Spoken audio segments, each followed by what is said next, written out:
7. Which sentence should follow sentence 4 to introduce the main claim of the passage? Okay, so we're following 4. I'm going to guess that's going to be the end of the first paragraph.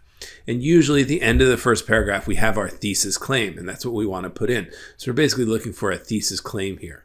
So what's our thesis claim? It's that basically you not only benefit others by volunteering, but there are multiple ways or benefits for people who volunteer as well that they gain. So 4 says, however, research shows that those who volunteer also receive benefits. Okay, so this introduces the idea. What might follow that to expand on the idea or indicate the main claim? Maybe something detailing what benefits? I don't know. Let's take a look. With that in mind, high school students should consider engaging in some form of regular volunteerism. Yeah, well, it is possible. That's a reasonable transition. With it in mind that volunteers also get the benefits, high school students should engage in some form of volunteerism. So we're making sort of a call to action or a suggestion. That might be good at the end of sentence 4. Let's just be careful that we're talking about high school students, and that's not too narrow. We do mention students in 5, students in 5, or students 11, the first and the second paragraphs, right? And it's not just students in the third paragraph. And the fourth paragraph is again about students, and the fifth paragraph about students. So we're talking about students, right? So we are really talking about potentially high school students. That looks about right. A could be a very good answer. Let's check B, C, and D. Fortunately for students, these benefits are guaranteed to produce both immediate and long-term results. Guaranteed?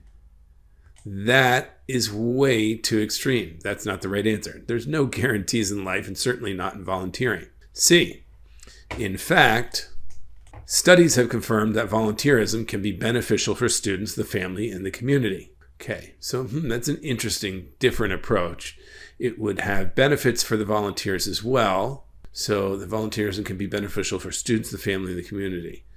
No, not really. I don't think that's quite right. I mean, it can be beneficial. We do talk about benefits, but for the family, there's no mention in this passage of benefits for the family. And the community benefits, it's not really you benefiting, the volunteer, but those are the people you might be helping. The real idea here was that it doesn't just help them, it helps you in a number of ways. C is kind of mixing up the facts. It's not quite the right idea. Okay.